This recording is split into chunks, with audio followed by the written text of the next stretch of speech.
wonderful good afternoon. It is 1 o'clock. It is a virtual field day hosted by the Iowa Learning Farm. So thank you all for tuning in today. It's a pleasure to be with you. I'm Liz Ripley. I'm the Conservation and Cover Crop Outreach Specialist with Iowa Learning Farms. For those of you joining us for the first time, welcome. And for those that have tuned into multiple field days, thank you again for joining us. Today, we've got a really special project. We're going to be highlighting the Bee Branch Watershed project. So an urban conservation project. We've got a great video set up for you.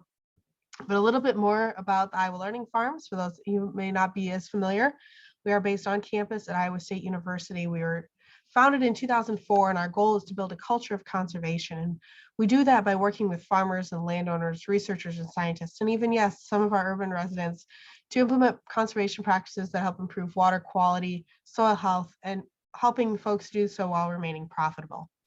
All of our outreach efforts are made possible through our great partnerships, which include Iowa State University Extension and Outreach, but also the Iowa Department of Agriculture and Land Stewardship, the USDA Natural Resources Conservation Service, the Leopold Center for Sustainable Agriculture, the Iowa Department of Natural Resources, US EPA Section 319, our conservation districts of Iowa, the Iowa Farm Bureau, Practical Farmers of Iowa, Grow Mark Inc., the Iowa Agriculture Water Alliance, Iowa Corn, and the Iowa Nutrient Research Center. So just a bit of housekeeping. Please, I ask that you remain muted with your cameras off while we play the video that's going to kick off this virtual field day.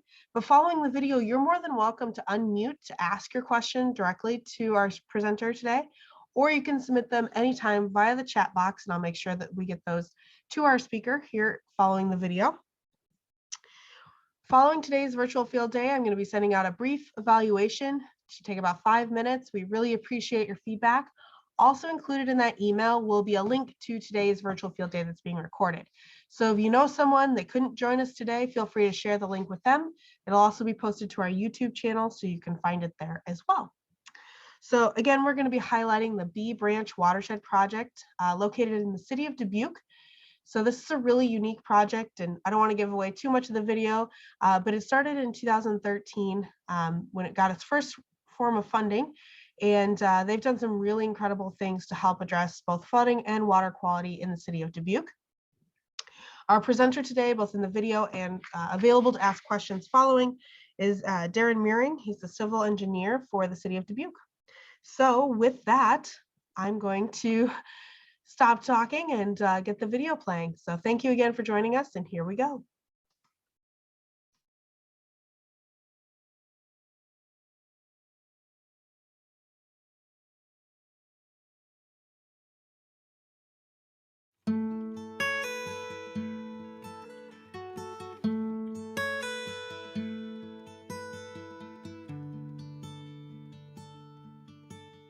Darren Meering. I'm a civil engineer with the city of Dubuque, and I'm standing on the banks of the Bee Branch Creek, which is one phase of the multi-phase Bee Branch Watershed Flood Mitigation Project.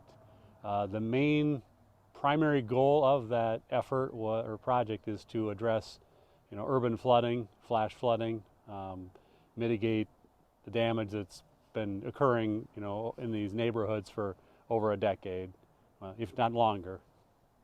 So what you're looking at is mainly the Bee Branch Creek today, and before our project started, it was a buried sewer system, and our project essentially replaced that, rebuilt the creek, and put back a floodplain to go with it.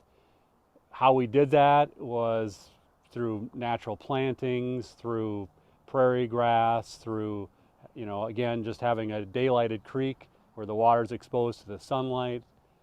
The water is oxygenated by waterfalls. They might look just like a water feature, but they actually help aerate the water, mix the water, and again, just to improve overall water quality. In terms of flood mitigation, the whole reason was to provide more room for the water to pass through this part of our community. In the past, it would either pond in streets to depths of 3-4 feet. It would go into, then it flood up to houses and go into basements, flood basements. And a lot of times when it was during these severe thunderstorms, so that people might be, at least in 1999, people were actually in their basement due to a tornado warning, and then they've got water coming in their basement. So just very unsafe conditions. And so that was the main thrust. So as I said, we replaced this buried storm sewer that had been put in the ground, around the turn of the 20th century. And so over 100 years it functioned that way, but many times it would become overwhelmed and flood. So we increased the capacity, allowed the place for the water to go other than inside of basements and flooding streets. Stepping back a little bit, even just doing a watershed type approach, you get much more benefits from the actual improvements. So when we do things up in the watershed, we have other phases of the project where we had detention basins. So that actually will provide improvements all along from between where that detention basin is built, maybe 3 miles to the west. So between here and there, we've got benefits. We've got less erosion in the creeks. We've got less flash flooding in those creeks, less property damage. We also have better water quality because you have less sediment in the water. So one of the things of doing a watershed approach and doing things out in the watershed, instead of just addressing the flood prone area itself, you get benefits that way. The other benefits of doing the creek the way we did is you get the kind of the benefits to the environment, the habitat that's created, versus if we were just to bury this or put more buried storm sewers, we would not get those benefits. And I think the other thing the community gets from this type of project, a daylighting project, to have open water, is just people are near water, and there's a direct correlation between happiness and well-being when people are exposed to water. It's part of who we are. I think a large percentage of our body is water. I don't know if it's 80 to 90%. So we are water. So to be exposed to it and to be around it is a very good thing for humans and citizens. And then the other aspect of creating this linear greenway, we call it, it's actually, we consider it a park now. In addition to its flood mitigation benefits, it's actually a park for the community to utilize. And so many of the homes in these neighborhoods are very old, and with Dubuque having a lot of bluffs and steep terrain, houses were really put right on top of each other when they were developed. And so there's very little green space, there's very little yards for individual homes. So a park like this can also provide that green space, place for children to play and stretch their legs and run, in a safe environment versus, say, doing it in a street. So I think just having a community space as well is another benefit of a project like this. Well, some of the challenges we have, and especially in an urban setting like this, is when you go to place a creek, there really isn't just wide open spaces for us to drop one in. Trying to figure out where the best place to have put this creek back through these neighborhoods was a real challenge. And one of the things we did is we engaged with the actual citizens of this area. We had a citizen advisory committee that actually, decided on what criteria was important to where we were to put this creek on the actual alignment. For example, one of their number one priority was preserve neighborhood resources. So, for example, don't demolish the only grocery store we have in our neighborhood. Another high priority was, making sure we didn't acquire too many properties, preserve properties. That was one of the biggest fears with a lot of, the citizens is we've got to put this through here. We've got to acquire, 50 to 100 properties. And so as we're going through the process, you've got this natural, understandable fear of, well, is that me? Am I going to be forced to move? I can't afford to move. What does that mean for me? And so that was a big challenge, is working through that process with the community. And so the Citizen Advisory Committee really helped do that, because ultimately they decided which homes and properties we would need to purchase. One of the lessons, we did follow the Uniform Relocation Act right away, which is kind of a federal guideline. And even though we were doing it with local money, it just made sense for us to do it. And it's, uniform treatment of people is always a good thing. And so there's very good benefits that go with that really helped people transition from where they were living before into their new home. So that was a challenge. And then you'll notice as you look up and down this parkway, we have a lot of retaining walls. That's a function of trying to make the footprint, somewhat as small as we could, provide the conveyance we need for stormwater, but also prevent us from having to go back farther away and buy more houses and properties. So that's a real challenge. I mean, the biggest lesson is just to have the community involved.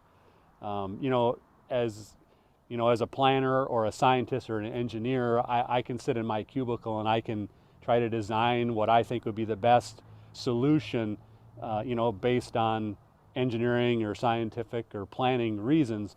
But you're really doing this for citizens within the community, and nobody knows better than they do what's important in their neighborhoods, what makes their neighborhood unique, what makes it that they want to live in that neighborhood, and we want to honor that and make sure that what we do, because ultimately what we're trying to do is make their home a more livable place. So we can't create something that's going to make it less so. So you really have to take the citizens, engage with them and get their feedback. And that was one of the things we did as part of the design process. That even when we went into design, we had multiple meetings where we had invited this public in and asked them, what are your fears of the project? What are your hopes for the project? What are things that your neighborhood could use? So, the lack of off-street parking was a big issue, and so like we built a parking lot on 22nd Street and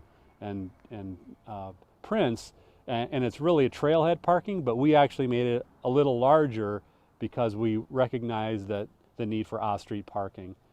The other thing that was voiced was there's a railroad tracks that cut through the community, and it'd be nice when we put our project through if there's a way for them to be able to get from one side of the railroad tracks to the other. And with the HUD-funded, partially funded B Branch Creek Railroad Culverts project that's nearing completion this fall, that'll be a reality. There's actually going to be a bike path that's going to go underneath the railroad tracks. We're able to convert the dual box culverts that are about 10 by 10 box culverts, two of them that have been in place since about 1930. We're able to utilize them as both flood control and as a way to get pedestrians from one side of the railroad tracks to the other. So just another example of listening to the public and what they want, incorporating that into our project. So that what the end product is something that they can fully take advantage of. So the community response has evolved. Initially, there was, as I spoke of, understandably there was some fear of the unknown of what this project would really involve. When we first started talking about having a waterway through their neighborhood, the thought was, well, is this just going to be above ground sewer? So, and of course that wasn't what we had in mind as the city planners or engineers.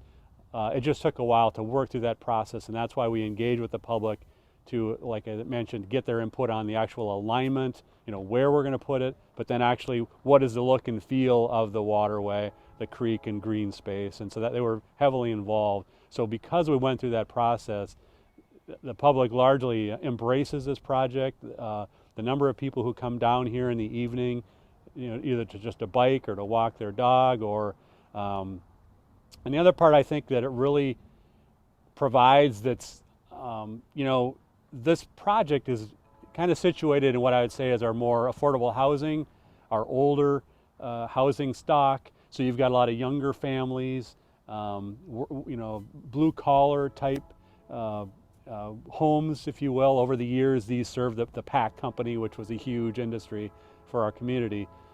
And of course, as the community grew, it's gone out to the west end. Well, this project and this green space, this park, now is a place where those people will come to the same place and they will meet each other and interact with each other, where before this project, those types of opportunities really didn't exist. And so, there are all kinds of people, school children who get out of school in the afternoon and come down and play around the water and skip rocks and do what kids do around water, to the an older person who, like my age, who might just come down for a walk or even bike through our project. You can get on the trail that I'm standing on now and bike north 26 miles to Dyersville, Iowa, and in a few months we'll be able to bike the other way and go underneath the railroad tracks and down to the river.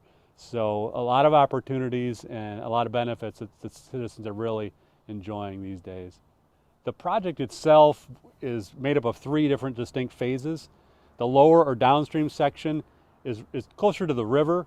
It's more in a commercial type setting, and so the look and feel of that creek area is more natural, more prairie grass, more open water. It's a much wider creek, and the reason for that is just because that fit that setting. And then of course the section we're in now, or that I'm in now, is more right in the middle of these neighborhoods, and so you've got people who are houses that are literally right next door, and so therefore this has a different look and feel. It's a more manicured, more usable area for the residents. The third key piece is the railroad culverts project, which was funded with the HUD, directly with HUD funding. That is what is going to allow the stormwater to really flow through. When we were done with the upper section and the lower section, we had flood protection to the 75-year rainstorm. When we're done with the railroad culvert project, that'll be increased to a 500-year level of protection. So huge advancement in the ability for our community to withstand flash flooding. So we can walk along and look at some of the unique features of the creek project. So the feature behind me right here is a spillway. It serves multiple functions. So the nature of this watershed is that we're in a flatter area, the cooler valley area of our community. And I'm sure at one time it used to just be a backwater of the Mississippi. And then as you go to the west, you go up into some pretty steep bluffs, steep terrain, and so the water will rush off of that pretty fast, and it'll actually run down Kaufman Avenue, 22nd Street, right to this area. And so this spillway is to allow for that water to flow down into the creek area without eroding away or ripping up the creek embankment. The reason why there's water coming out now is that in the storm sewer there, we have a pump that'll draw water out of the storm sewer, and it'll discharge it up at the top of the feature here, and then it'll flow down. So it's almost like a treatment of the storm water itself. And then it also, as it spills in, it helps aerate, mix the creek. One of the fears when we talked about creating this creek was, would it be stagnant water and unpleasant in that regard.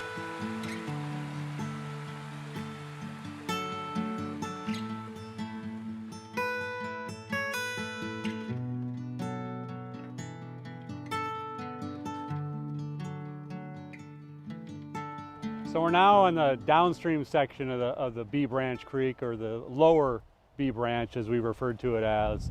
Again, it's got much more open water. It's got prairie grass planted all along on both sides, pollinator habitat. We've also incorporated several floating islands into the project design, again for water quality treatment, for aesthetics, and for habitat. And right behind me is really the key to the flood mitigation component of this project. It's the tunneled culverts. You see the 6 round openings behind me. Those were installed through using micro tunneling. So they were tunneled under the railroad tracks while the trains were still passing over the top. So it's quite a feat to be able to do that. Now that we have those open, we've increased our flood mitigation up to a 500-year event that we have protection from. And as I mentioned, the 2 culvert or openings to the right of those are actually going to be used for both flood control under really rare or extreme rainstorms, but also pedestrians will be able to use those to cross from the upstream B Branch Creek to the lower downstream B Branch Creek.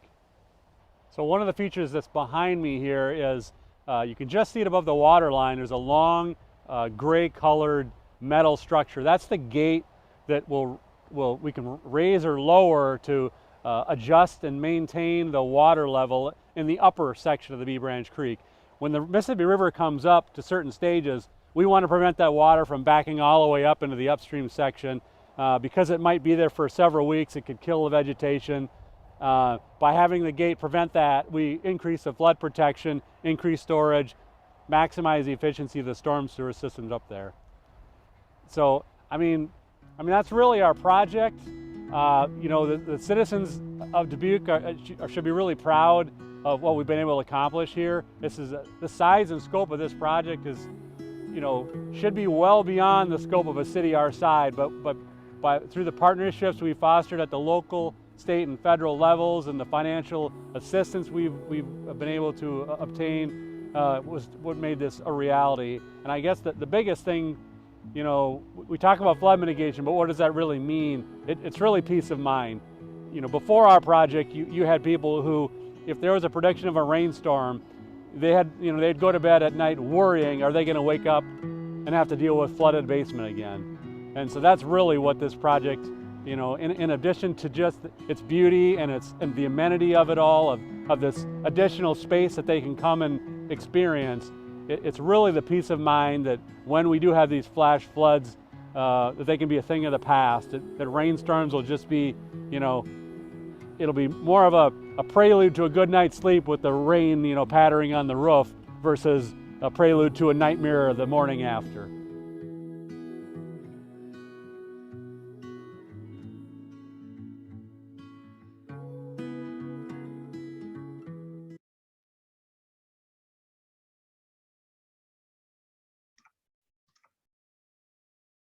All right. Well, I know that video has me thinking spring, even though it's about to snow outside. So thank you all for, again, joining today. Darren is going to be available to answer some questions. So you can submit those either via the chat box or simply indicate that you'd like to ask a question and go ahead and unmute and you can ask him directly. A couple questions that have come in already. One of them being, what are some of, you mentioned a few of the other practices, but what other practices has Dubuque utilized within the community to help with flood control, water quality, things like that? Sure. So one of the other phases of our project is we are incorporating and redoing our alleys within the watershed as green alleys or pervious pavement systems. So I don't think we touched on that at all, but you know, as you know, one of the unique things about our flooding problem is that it is flash flooding.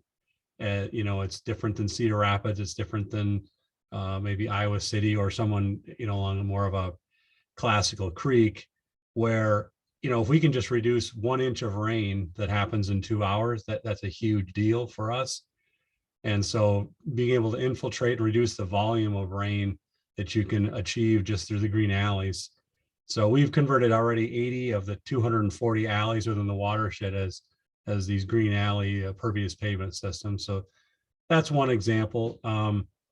You know, we do have some limited, you know, we do have detention basins throughout the city as well. We try to do those in more of a natural type plantings, you know, versus hard gray infrastructure. It's usually a green practice that would provide additional benefits. And so, you know, we mentioned upstream detention basins. So we have along West 32nd Street on the northern part of the watershed. It's a detention basin that was built back in around about 1950. And I think at the time they just dug out a hole and, you know, thought we'd, you know, pond water there. And I'm sure it helped in a lot of circumstances, but we redid that in about 2009. And we created that as a natural, again, habitat area. It's all prairie grass. It's quite remarkable because it's only a few blocks away from some of these densely populated neighborhoods where you have these houses on top of each other. You know, very little green space, very, you know, limited yard space, but you know, within walking distance, someone can get to this area, and it's almost like you're not even in the city again. You know, like you're in the middle of it, but when you get to this place, just because of the layout, it's so that's a couple examples, I'd say. Yeah, so someone's curious, how many miles are in the upper and lower project? So specifically like stream miles, creek miles. Yeah, it's roughly a mile long. It's a little less than a mile, and it's almost 50-50 as far as the length. So and you know, the lower section, we, as part of our project, there's a didn't really go into it, but we mentioned a little bit, we're right on the Mississippi, and we have a flood wall levee system that was built about 1970. So that complicates our flood control system a little bit, because depending on if the river is up, we've got a system that has to function when that happens, and if the river's down, then it's got a kind of a different system. So but our project includes kind of reworking that ponding area. Again, when it was built in 1970, it was a hole that was dug out to serve one purpose, to pond stormwater. So as part of our project here, we kind of incorporate that into our project, and we revitalize that area, planted new trees and prairie grass along and habitat. And but yeah, to answer the question, it's about a mile long, and about split half and half between that railroad culverts project that I mentioned. And so when you were working on this project, they're curious how many houses and or businesses had to be relocated. So it's roughly about 100 properties. It was probably about 80% was residential and 20% non-residential. I mean, how you determine what a property is in lots, and so that's why I say about, but that's roughly what it was. And I mentioned in the thing that we followed the Federal Uniform Relocation Act right at the beginning. And you know, as we work through that, if you're not familiar with that, it really, it's intended to make the relocated family whole in financially. And just to give a quick example, so say your house was $100,000, so it gets appraised by a third party appraiser, and they say it's $100,000. Well, when this family goes to look for a home, and like if they look for a 3-bedroom, 2-bath home that's for sale at that time, if the only option is a $120,000 home, then the city, and they will actually go and buy a house that costs $120,000. Doesn't mean they have to buy that house, but if they eventually do go buy a house that's $120,000 or more, the city would make that payment them that incremental payment, so that we'd pay them $100,000 for their house, and then the additional $20,000 for them to get them into their new home. So, and then of course there's relocation expenses that get paid for moving. So it, just to give an example, and so as people work through that, it actually came to pass where people were coming to us asking us to buy their house, for the property. And in a couple cases we did, because it allowed us to, get rid of a retaining wall here or give more space for the utility relocation. But for the most part, yeah, it was so that most people went through it. I mean, it's still going to be stressful going through it for sure, but following that procedure really helped. And so we came and filmed last fall. So someone's curious if you've gone back to the community since the project's been completed and surveyed their level of satisfaction and if they're actually using the trail.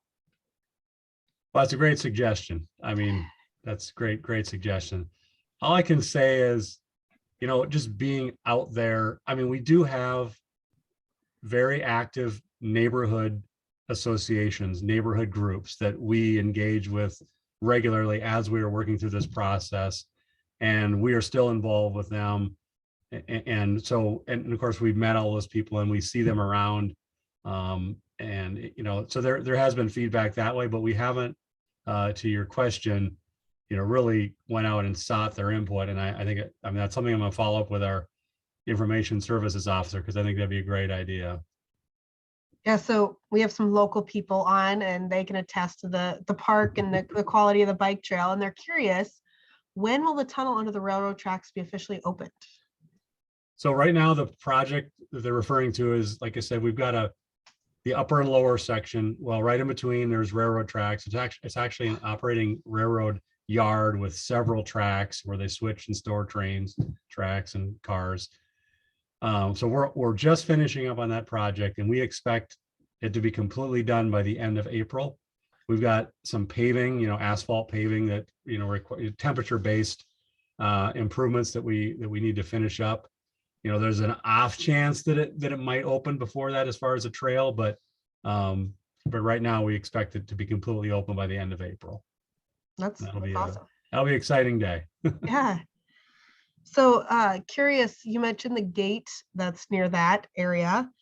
Is that automated, or is there someone in control of that to determine when that gate goes up and down to help with the flood control? Sure. Yeah, the gate is going to be automated. And so we've got level sensors that will kind of read the water levels upstream and downstream. And so that gate will kind of go up and down accordingly. We're still working through some of the details of that. But yeah, it's going to be automated. And one of the things, that As engineers, we try to think of everything, but we also know that there's no way we can. So one of the things we try to do is build flexibility into our projects. And so this, how this gate functions going forward, I'm sure is going to be an iterative, adjusting process, because one of the things we want to do is maximize the opportunity that fish can actually make their way, from the river up the creek and into the upper creek, into people's backyards really, and into the park. And so, it's all that balance of, flood control, habitat, so that's just part of the whole process that we're going through. I've had a couple questions come in, and they're partially related. They deal with animal waste. Someone was pointing out that there's a lot of green lawn that can draw geese and geese waste. Obviously, if people out there using it, they may be taking their pets out there, and pet waste can have an impact on water quality. So do you have plans to address potentially the geese and or ways to encourage folks to pick up after their pets out there? Sure. And it is by ordinance, people are supposed to be picking up after their pets. And of course, there's trash receptacles all along there to allow people to, dispose of trash. Just walking downtown, sometimes I'll see trash, and, if there's a trash can right there, I'll just pick it up and throw it away. It's just, but if there isn't one, I got to debate, well, should I pick that up, or I got to carry that for a mile? And so I think that's one thing we've done to alleviate that. In terms of the geese, one of the things that geese like is open grassed areas so that they can see predators. So that's why a lot of times, if you just have a turf grass and it's like an open yard field, that's where they're really accumulate. In fact, so down to the lower B branch, there is an area kind of similar like that along 16th Street, kind of by the Highway 151, 61 overpass, where they will kind of accumulate and hang out. And so that's the only place I know of right now, but really we manage that in the upper B branch and the lower sections with our prairie grass and the longer grasses, because they're less comfortable around those types of plantings because they can't see predators. So, but yeah, that's definitely something we have to monitor. I have not, in the times I've been in the upper section, I don't really recall any issues with the geese, but it's something we'll definitely watch for. But I do know that it's, they have been in the lower section, kind of by the ponding area. What's the depth of that upper part? Like what's pictured behind you? Sure. So what's in the small, what we consider the mainly the creek is, 18 inches to 2 feet deep is roughly where that will be. And then the other thing that I didn't really mention in there is, so as a stormwater occurs, flash flooding is the issue. It's what we're dealing with.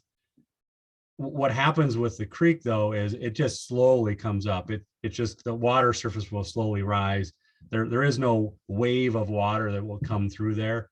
It's just, it'll slowly rise up out of the banks of the creek, slowly fill up the floodplain area, what most people consider the floodplain area, the green grass, the prairie grass areas, inundate that for a few hours, maybe 6 to 12 hours, depending on how long the rainstorm happens.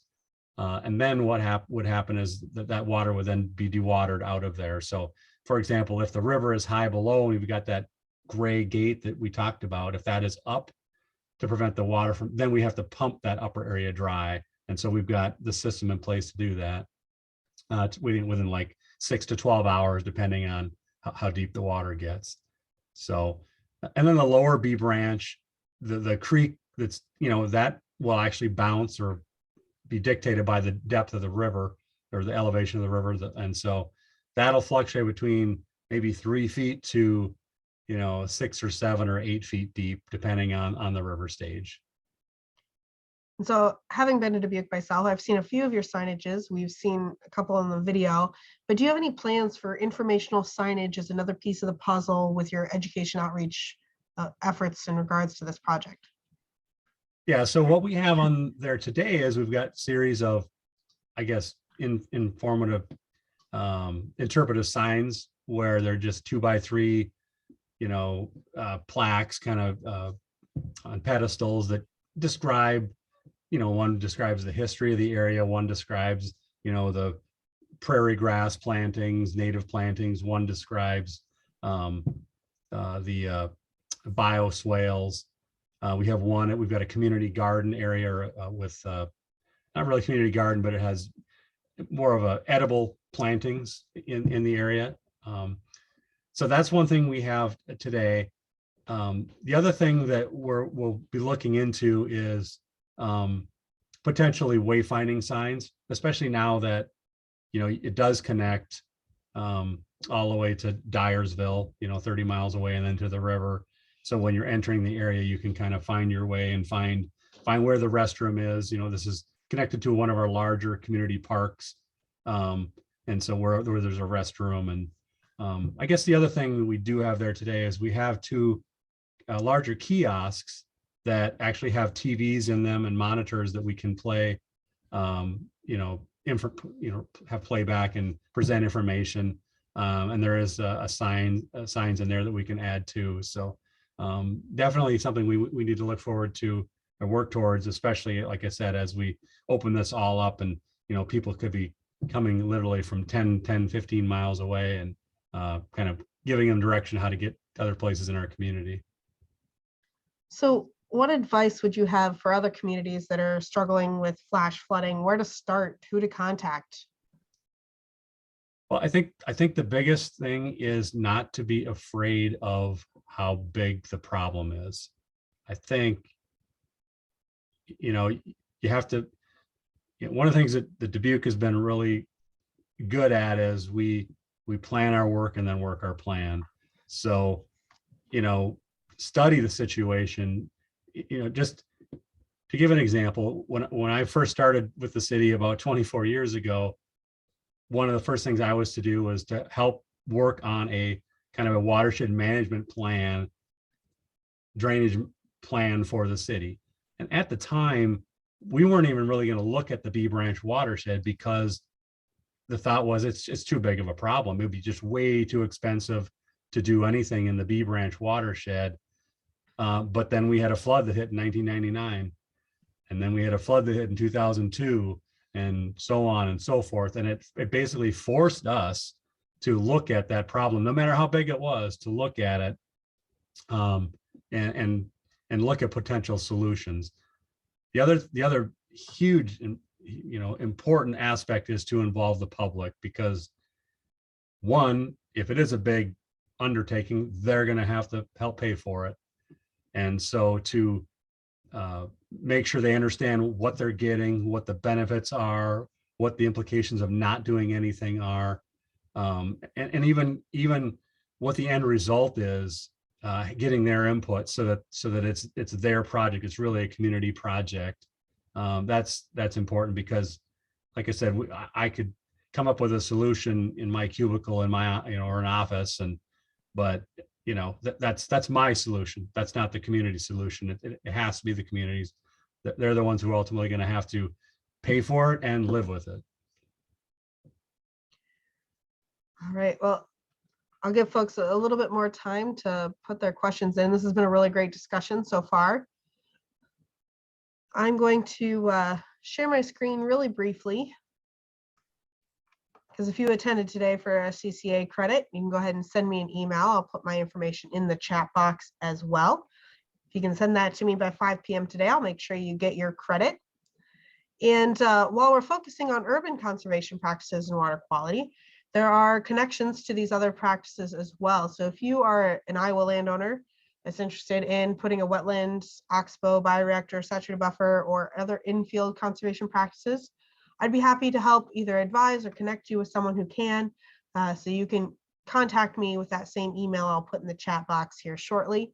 And so, yeah, it looks like I've vamped long enough to get a couple more questions in. So that's great. So out of curiosity, someone's wondering how many total properties were flooded in those floods you mentioned, 1999, 2002, et cetera. So out of the properties that we actually acquired, I mean, we didn't poll. A lot of times flooding damage is private information. People will turn into their insurance. So we're not always, aware of who is getting damaged or who is not. Clearly, all the properties that we purchased were mainly right along in the flood-prone area. So I would guess that if not 100% of them were flooded to some extent during these rainstorms, it's something very close to it. And I know we've been in a drought the last few years. So has there really been a way of seeing how this has performed yet? Have you had some of those rains that would have tested this development? I mean, we've had a few, you're right, it has been a little drier. 2011 was really, we were building from 1999 to 2011. It's like the rainstorms got worse and worse. 2011 was the last big one. But we've had some, in 1999, it was only like a 3-inch rain in 6 hours. That's not, that unheard of. So we have had some 2-inch rains that have, tested it to some degree, and it's functioned very well and with very minimal localized, flooding. So yeah, it's been working much better. Alexa, there's been a couple thank yous from the chat box. So it's been a great discussion. If folks have any more questions, now's your time to unmute and get those asked or get them in the chat box. A reminder, this is being recorded. So if you want to revisit this or the video that was shown, you can check us out on YouTube. I'll be putting a link into the email that you'll be receiving this afternoon. So this has been a really great project and one of my favorite videos that we've shown. So thank you, Darren, and the folks in the city of Dubuque for allowing us the opportunity to highlight such a great work and project that you're doing. So someone's trying to find the project on the map. So this is the Bee Creek watershed. Yeah, Bee Branch Creek. Bee Branch Creek, yes. Yeah, I think if you go, there's www.cityofdubuque.org/Bee Branch.